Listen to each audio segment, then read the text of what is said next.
How's it going, everybody? Andrew Zarian here, Wrestling Observer Live. We're here every day, Monday through Friday, 3 p.m. Eastern, 1 p.m. on Saturdays with Jim Valley, and Sundays with me. Happy Sunday, everybody. Happy Dynamite Dynasty, I should say. Too many D's. Happy Dynasty Day. AEW Dynasties tonight. This is setting up. This is the first setup to All In, if you really think about it. This pay-per-view will start to solidify what that card is going to look like. And a lot of people are getting excited for it. You can see that tickets are starting to move in a more aggressive way this week. We'll break that down courtesy of WrestleTix on Patreon. He does a tremendous job at giving all the ticket pricing. Also, we have WrestleMania ticket pricing, also ticket distribution also, and everything else that they're doing that weekend. AEW television news, we'll go into that. They have a 4-hour block, as we reported multiple times on every show that we've done here on Wrestling Observer. AEW is going to be doing a 4-hour block in June. We also have some information on max viewership. There was a story that came out regarding 500,000 viewers, live plus one viewers on max for AEW. I don't know. I spoke to a couple people. I don't think that number is very accurate, but we'll talk about that. Also, SmackDown. The fallout from SmackDown and CM Punk's favor and what happened between Tiffany Stratton and Charlotte Flair in that promo. That has been the most interesting thing in that program, and I think it's given it some life. Whether or not that was by design or that was by accident, this is the most anybody's spoken about this program since it started. And also, bad news regarding Kevin Owens. He's out with an injury for a while. We have a lot to talk about today. Wrestling Observer Live here on Sports Byline. We'll be back right after this. Wrestling Observer Live here on Sports Byline. Do me a favor. Follow me on X at Andrew Zarian. That's where I drop most of my scoops, if I have any. I haven't been scooping. Been too busy. But I do have some information about the AEW numbers, and we'll get into them when we talk about AEW in another segment, because there's a lot of AEW to talk about. But I do want to touch on what's going on with SmackDown here. Interesting show. They were in Chicago. That crowd was super hot for a lot of things. CM Punk opens the show. Of course, that crowd is going nuts for him, being his hometown. He mentioned over and over how he wasn't supposed to be there. He referenced that he was born stillborn. He had a cord wrapped around his neck. He also referenced working in the Indies around Chicago. He thanked everyone, starting with his wife April and their puppy Larry. He said that he would not be who he was without the city of Chicago, which, I mean, this is a very CM Punk promo, you know, and he once again thanked them. Paul Heyman came out and requested a favor of his own. His favor was to know what the favor was. And Punk says he's going to reveal the favor when Roman arrives. And he wants to say it to his face. Very cool. I thought that was fine. You know, it's a different presentation for the show from years past. And I think it's fitting into something positive. Because, listen, I've been very vocal about how I feel about the WWE product for years. I enjoy it. I watch it. I don't really necessarily have to love every aspect of it, but there's many things that they do that's tremendous. It's a spectacle, and I appreciate that. I'm a fan of theater. I'm a fan of the opera. I like that kind of stuff. But I also like my pro wrestling, which generationally, it's probably outdated now. If you're 19, 15, 16, 17 years old, you're probably not going to enjoy my style of wrestling. I want to watch Danielson in an Iron Man match every day. I could watch him and I don't know, give me anybody. Give me him and Randy Orton in the slowest style match, and I'm into it. So I'm enjoying this, and I see how much my kids are enjoying it, and that shows that they're doing something right there when my kids are liking it. Ray Phoenix debut. They came out, his presentation. Dude, that laser, I had to like look away. Did that affect you at all? His laser intro? I thought it was I thought it was very well done. It was great, And but it was like yeah. crazy with the laser. Mm, They totally went out on the presentation. He went up against Nathan Frazier. Frazier was a great opponent for him. yes, he was a Really very good good opponent. opponent. And I'm surprised they did that. I mean, there was probably someone on the roster that could do it, but Yeah. yeah. But I have a feeling that guy is going to be on the main roster too. Nathan as well. Frazier, yeah, he's Yes. good. Mm, Charlotte Flair, Tiffany Stratton. Also, LA Knight defeated Tama Tonga. I don't want to skip over that. Charlotte Flair, Tiffany Stratton face off. This was something. So this kind of went off the rails, but in the end, I think it's benefited them as far as interest goes. The fans were booing Charlotte out that building. I don't know what it is. She's just very unlikable. Yep. That's the reality of it. And Stratton, it seemed to have gotten to her, though. And this is the second. She gets, this happens to her occasionally where she gets frazzled by the audience. Have you noticed that? I've noticed it. It happened when she first came back on this run, right after. On she this won run, Rumble. it's happened in the past Yeah. where they've, they've been a little bit aggressive and it throws her off and she starts arguing with them. Well, I think she thinks she has a perception of what the fans are going to think of her, and that she can be a babyface. And Tiffany actually said it in her promo. Tiffany said it. She goes, "Your biggest struggle is the fans. Yeah. You will never get them on your side based on how she's been presented over the years. Mostly under Vince's watch. Yeah. And I think that's where we are with her, where she's just going to have to. It's going to be a while before she can be a babyface. Yeah. A lot Tiffany, of things Tiffany cooked her, though, on that promo. Really. Like, yeah. if you think about it, Tiffany really got the upper hand. She mentioned how many titles Flair wins, and she'll always be second to her dad. And at WrestleMania, she comes second to Tiffany. Flair tries to talk here, but couldn't get a complete sentence out because that crowd was harassing her. Tiffany said at the age of 25, Flair was failing to get into volleyball and drinking in daddy's basement. And this is where it kind of went all over the place. While at that age, Tiffany's headed to WrestleMania as a world champion. It went all over the place. Okay. She also brought up that she ended up saying it seemed unscripted, essentially, this whole thing. I don't know. Listen, I don't know. This is not the same WWE that we could predict.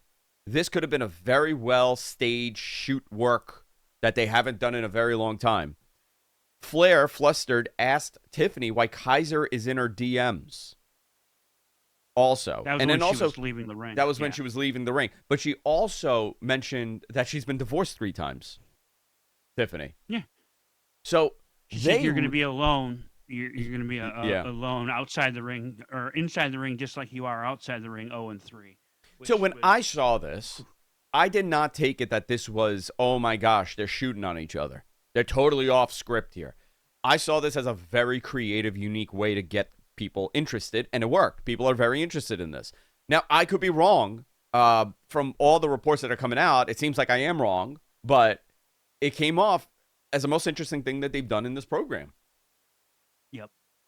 And it's more of a reality. It's more of a reality show type thing, right? Where it's more soap opera-ish than anything else. Where people in our demographic that are just wrestling fans and like a good evil wrestling promo aren't going to get this. Guess what? Our people are aging out. We are fading away. We don't exist anymore. This is what wrestling will be. If that gets more young people to watch the show, that's what they're going for. Mm-hmm. And you've said that a bazillion times. Yeah. I'm going to skip over a couple things here, but I want to go into the Kevin Owens segment. Kevin Owens came out. It was reported that he had a very serious injury and that he would be out. And Dave confirmed this on Twitter on Friday or Thursday? Friday. Kevin Owens comes out, announces that he's injured. He has a neck injury. He'll be out for a significant amount of time. I hope he does well in recovery. I hope he comes back better than ever. This is something you never want to see in anybody. But they did something interesting here. As Kevin Owens is leaving the ring, Randy Orton would come out, and Aldis would inform him that he didn't have a match at WrestleMania. So Randy RKO's Nick Aldis. I never thought about this match, But if there's a way to get Nick Aldis to wrestle again, because he is, I mean, just magnificent, great look, him and Randy Orton would be perfect opponents. That style would be perfect for each other. It would be that methodic style that Yeah. you like, is what it would be. But here's my question: Could this just be kind of a red herring, and we end up with a proxy for Aldis? Aldis goes, I'm gonna go find someone. Maybe, to face but you. I mean, listen, I would love to. You could do something cool here. I don't know if it matters for anybody other than, a few people, but I really want to see him and Nick Aldis. Yeah. Anything they do is a last minute change, right? Because Yeah. I mean, obviously they got to pivot, and they're not going to leave Randy Orton off of WrestleMania. No, they're not. Just no. You got a last man standing. Jacob Fatu defeated Braun Strowman. The winner faces LA Knight for the U.S. Championship at WrestleMania. Looks like Fatu might get this U.S. title, which is very, very exciting. And that'll lead a nice feud with Solo, or Solo could cost him, and that leads into that program. There's a lot going on here. Paul Heyman, the favor. We're out of time here at the end of this segment because my producer wouldn't stop talking. No, I'm joking. I like to blame him for everything. It's not his fault. But when we come back, I do want to talk about the CM Punk Paul Heyman segment because this really seems like at this point Seth Rollins is the third wheel here, and if you're gonna start booking this match, you're like, oh, he's there, so none of them take the fall. But maybe there's a twist. We'll find out. Wrestling Observer Live here on Sports Byline. We'll be back right after this. Wrestling Observer Live here on Sports Byline.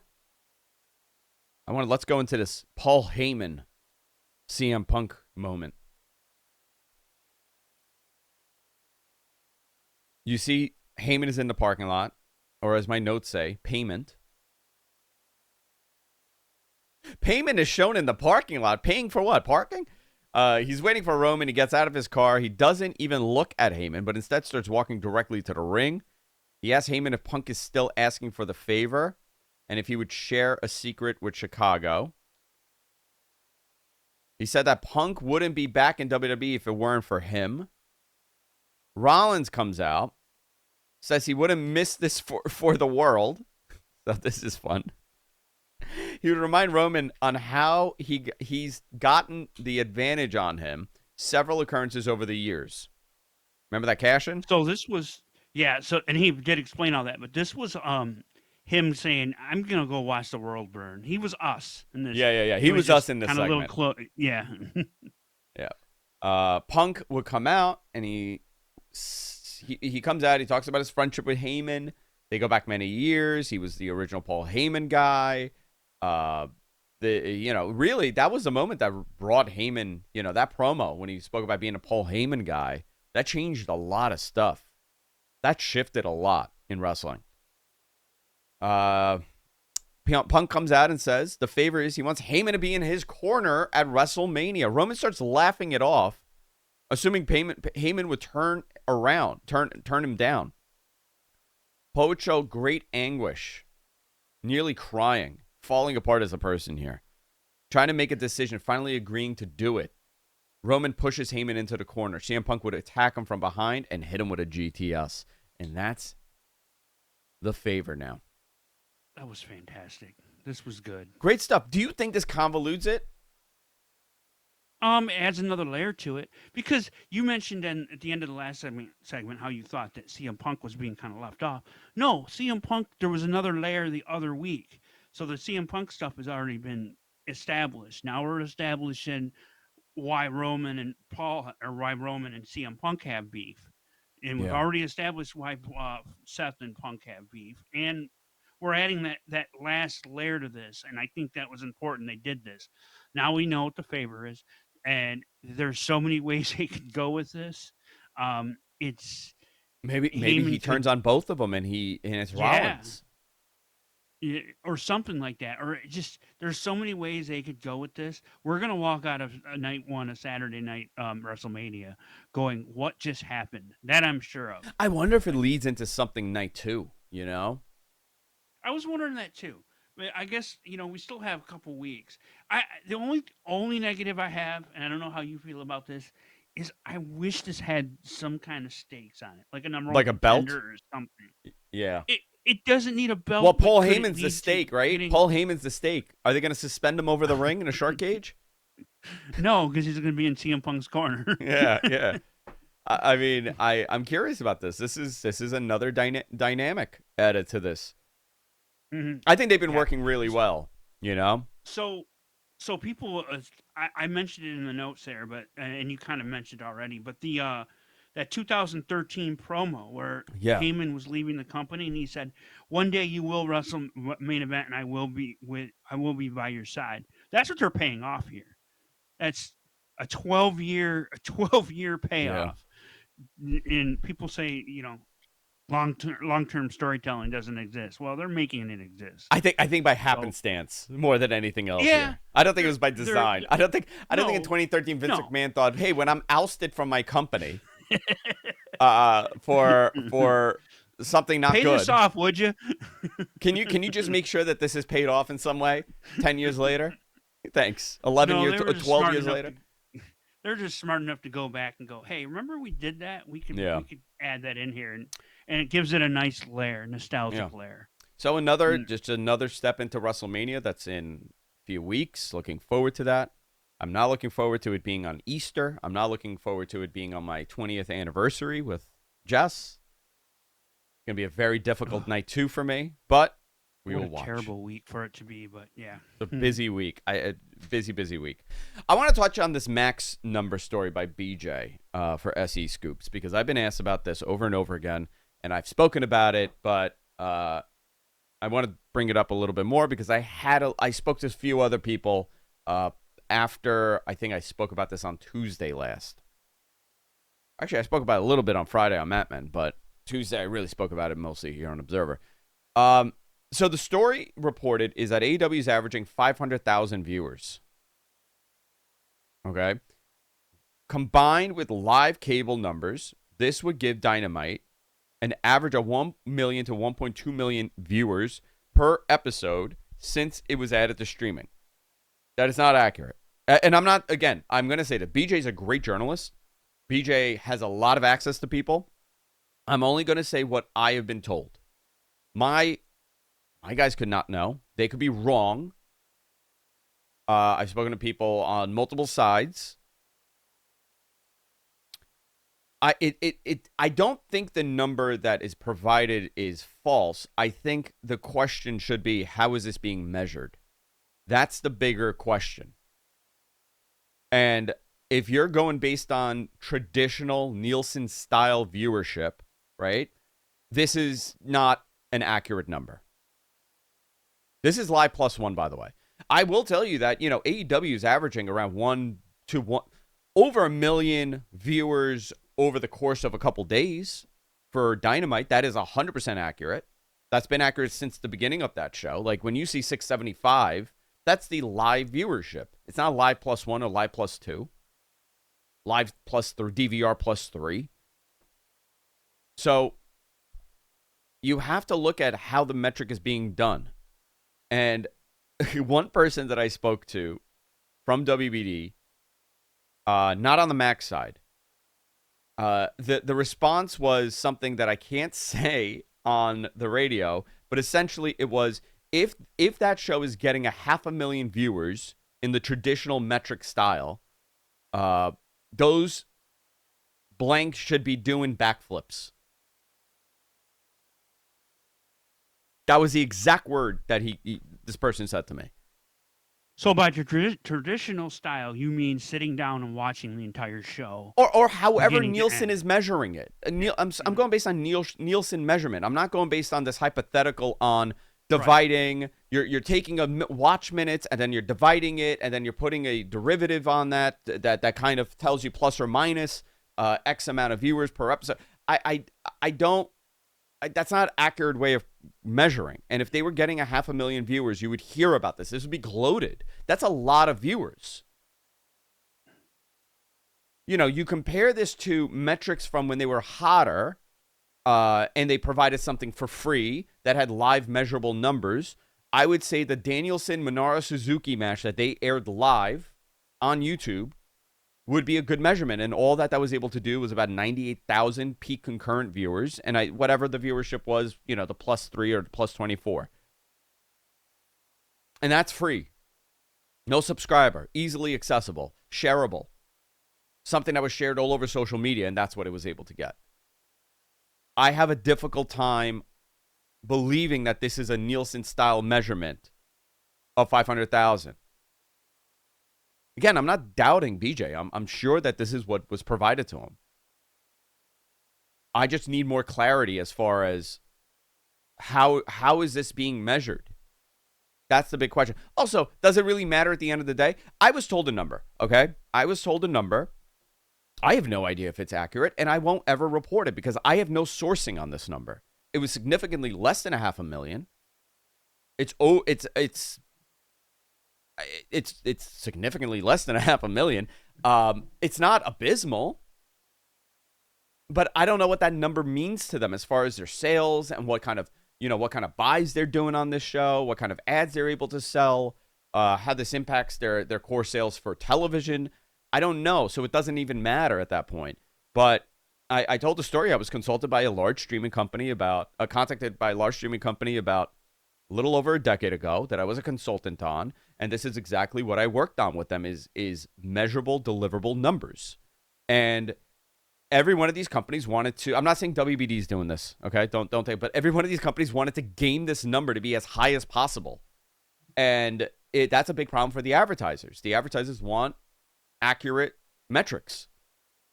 And I was helping them build their analytics. And do you know what happened? They did not listen to me. And they went with bogus numbers like this, and it killed their entire ad sales. Nobody would invest in their products because their numbers were not accurate. And they had to be punished and put in a third party that did the measurement. And guess what happened? The numbers were even lower than they could have ever been if they followed my way. So what do these numbers mean? Nothing. That's what it means. It doesn't mean anything. At the end of the day, I give, Garrett said something interesting to me. Garrett goes, "It took courage by BJ." I said, yeah, it did, to put that number out there and have to deal with the backlash.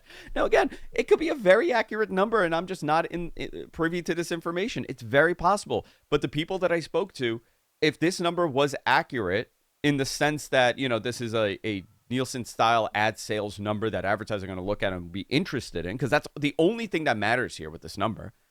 This person does not think that this is an accurate number, and he would 100% have heard this, and people would be gloating about it. I hope this helps. I hope this helps the discourse.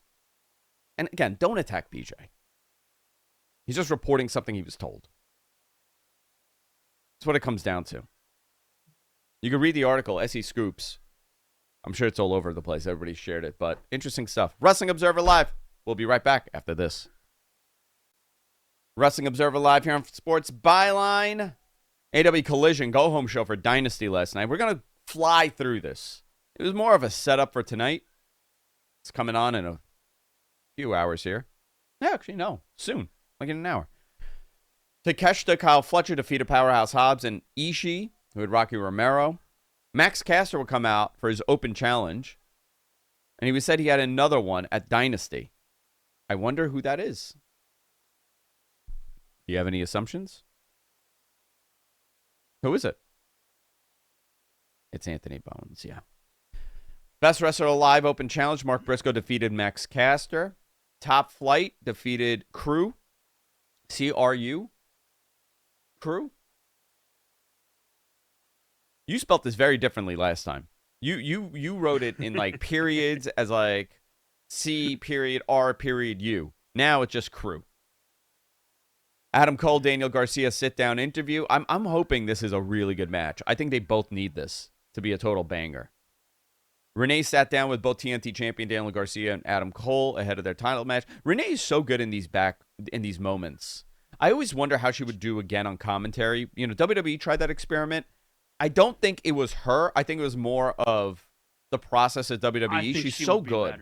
Yeah. She's so good. I think in a pinch, but not even in a pinch. I think they should try it. I think they should try it. It's not a bad thing to try it. Cole would cut him off. and asked everyone to clear the room and told Daniel Garcia that he wasn't ready to carry the weight of his title long term. And this is heating up here. Pac defeated Cash Wheeler. Good to see Pac in singles action. Speedball Mike Bailey defeated Dralistico with the Beast Mordos. I love the Beast Mordos. Can I tell you, he's my favorite Saturday Night character. He is. He's kind of that. I mean, that character was. I can't remember who he was in AAA. Was no, it was Toros. Toro. Yeah. Okay. Yeah. It was Toros. Mm-hmm. They just couldn't use the name.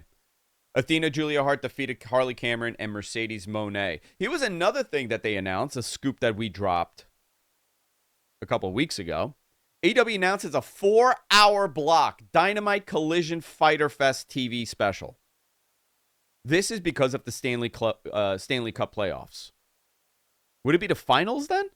On June 4th? Is that the finals time? Yeah. Yeah, it would be finals. Yeah, so that means that one of the games is on Saturday night. So they don't want to not do a show. So they're coming up with this is interesting, and this is something that was told to me by the conversation I had over this week. I asked about this, and I was like, "What are you guys doing with the programming?" And I was like, "Why don't you move it? Next year, it wouldn't be bad to move this show to Thursday." He didn't really know the programming, but he did say that the company itself is very open to experimenting with stuff like this. That's just their philosophy as a whole. They're okay with it. They're not like, you're not stuck in a time slot. Like, they're okay with shifting things, which is nice. It's not as you're set for this time. But the company officially announced that on Saturday last night that a 4-hour block featuring both AEW Dynamite and Collision would take place on June 4th in Denver, Colorado. Would this be their first Denver show? Oh, they've done Denver before. They haven't done Denver for a pay-per-view, though. I know that they're dying. Well, this isn't this is on a Wednesday night. It's a Wednesday night. Yeah. Yeah. But it's a 4-hour block. Essentially, so essentially, it's going to be going off the air at midnight our time. So it's going to be interesting. The last time they did Fighter Fest as a TV special was 2023. You know where I got confused? Last year's Dynasty was supposed to be in Denver. Okay. And they had to move it because of something. I forgot what it was. There was some sort of conflict. And they had to move it. Let's go into this. AEW Dynasty tonight. This card looks good. The tickets have moved. They've done a good job at this. I have the ticket numbers here. Let me pull this up. Or I did. Do I? Yes, I do. No, I don't. Where are we looking? Did I delete it? No. Okay. I'll get you those ticket numbers, but before I go into that one, here's the all-in number, because this is all leading into all-in. They moved 1,000 tickets in the last week versus what they were moving, which was about 146 tickets every 2 days.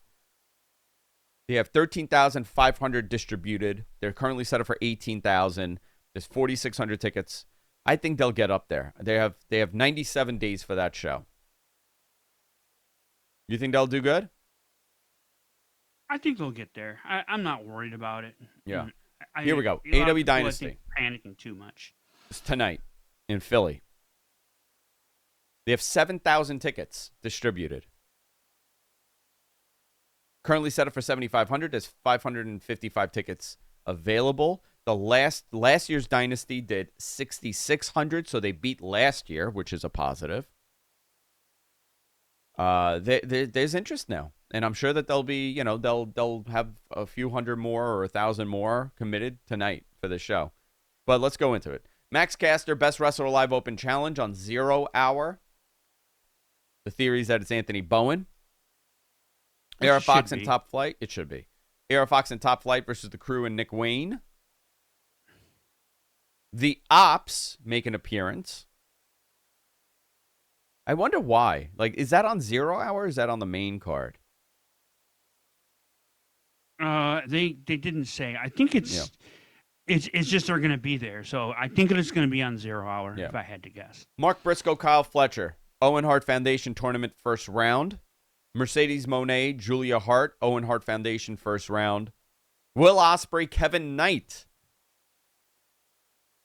Owen Hart Foundation Tournament first round. Now, Kevin Knight is a So, replacement. right, for Yeah. Jay White. Mm-hmm. So, out of those 3 matches, which one do you think is gonna? I mean, obviously Ospreay and Kevin Knight. Kevin Knight's going to be good. Mercedes, they all could be incredible. Kyle Fletcher, Mark Briscoe is a great pairing I want to see. They're putting a lot of weight in Mercedes carrying that women's division, and so far, I think she's doing a pretty good job. It has to be leading to Tony. That has to be the match. I mean, that's and it makes perfect sense. And somewhere along the way, you got to lead these women looking better. You know, I would not be against her losing to Athena at Double or Nothing, and coming after Tony for the world title. Okay, but if that would be the finals, meaning she would lose and Athena would get the title shot. Athena would get the title, yeah. That doesn't work. No, it doesn't make sense. Yeah, because Athena's in this too, right? Yeah. Mm-hmm. Yeah. And the finals are at Double or Nothing. Yeah. So I'm wrong there. I don't know. Maybe she wins and that's it. That's how you do it, and she has the title. There you go. AEW Tag Champions, the Hurt Syndicate defends against Brian Keith and Big Bill. I think Hurt Syndicate will continue with the titles. AEW TNT Champion Daniel Garcia defends against Adam Cole with no time limit and no interference. I think Cole needs this. I think Adam Cole needs to have this title. I almost disagree with you a little bit there. Okay. I just think they need to elevate Daniel Garcia to another. He's always good, but I can't get invested in his character. He just needs that one match or that one moment that really puts him over the top. So having a banger of the match, and I agree that Adam Cole probably needs to win this, but I don't know. You want to see Garcia do more. I want to see him come out in a better place at the end of it. So, ROH World Champion Chris Jericho defends against Bandito. Title versus mask. I don't think they're unmasking Bandito here. And I think it's good. Take the title off of Jericho. He's a 2-time Ring of Honor champion, Chris Jericho. Right? 2-time. Yep. Yeah. It's so weird. It's such a weird... Like, you look at the history of that title, right? And then there's like, look at all the people that had it. And then Chris Jericho in 2025. It's like when you look at the lineage of the ECW title and you go through and you go, Vince McMahon? Vince McMahon, right? ECW champion, and Christian?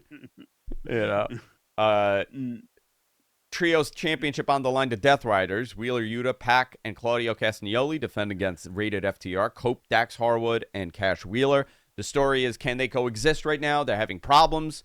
Rated FTR. Who turns on who? Who beats up who? This is a great opportunity. Get Edge and Christian back. Have Dax and Wheeler turn, or maybe have Cope turn on them.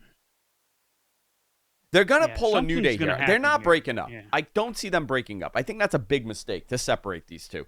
They're a fantastic tag team. They'll get lost in the shuffle as singles. So have them turn on Cope. Maybe have Christian come in, and there you go. That's a great pay-per-view match for All In. For the first time in whatever years. They've also, on the other side of it, they've been having Nick Wayne do stuff on his own and kind of distancing himself from Christian. So there's that their angle. There is that too. So so it seems like that's the direction, but who knows what they pull off. Kenny Omega, international champion, defends against Ricochet and Speedball Mike Bailey in a 3-way. This is going to be a very fast-paced, tremendous match. Kenny will retain this, in my opinion. This is your work rate. This is your work rate. Yeah. Well, the Ospreay match too, but this one, I think, don't blink. That's don't blink. The message there. Yeah. Where's Okada? Not on the card. Not on the card. Interesting, Weird. Huh? Yeah. Tony Storm defends against Megan Bayne. This is just another showing for Tony, and let's see how Megan does here, because Tony needs a good opponent after that tremendous program with Mariah May. Also, where's Mariah May? Yeah, she hasn't been on the show. She's been kind of, well, the rumor is with her is her contract is up soon, if not very soon. So I would think it's a mistake to let her go. Yeah, I would snag her up in a heartbeat. Yeah. She's so good. And they do need top end women, and she was able to fill that role. Mm-hmm. So hopefully they do that. Main event: Jon Moxley defends against Swerve Strickland AEW World Championship. So this gets complicated, right? Because you have Hangman and Swerve still. You have Will Ospreay eyeing that world title. You got Jon Moxley with this title reign. Is it time for him to drop it? Does Swerve get a shorter title reign? Does Swerve lose? He won it at Dynasty last time. There's so many different elements to this. So I have a question before we go into the match itself. Yeah. Did you have an issue with the end of Dynamite with Moxley, DDT, and Willow? I didn't have an issue with it, but it caught me so off guard that I gasped. Like I was. It's funny because my head was turned around because I was talking to my wife, and I saw it. I go, oh my God! and then I started screaming. I'm like, how could he do that to her? It was an intergender match. No, it was a not an intergender match. What are they called? It was a tornado match. It was a tornado match. So everybody, yeah. They got around that stipulation with it. Yeah. I mean, I didn't have a problem with it. You know, it was fine. Just another piece to this dastardly I just think Jon it's Moxley. Play in this match. I think it's dastardly heel. Something, yeah. It's going to come back around, yeah.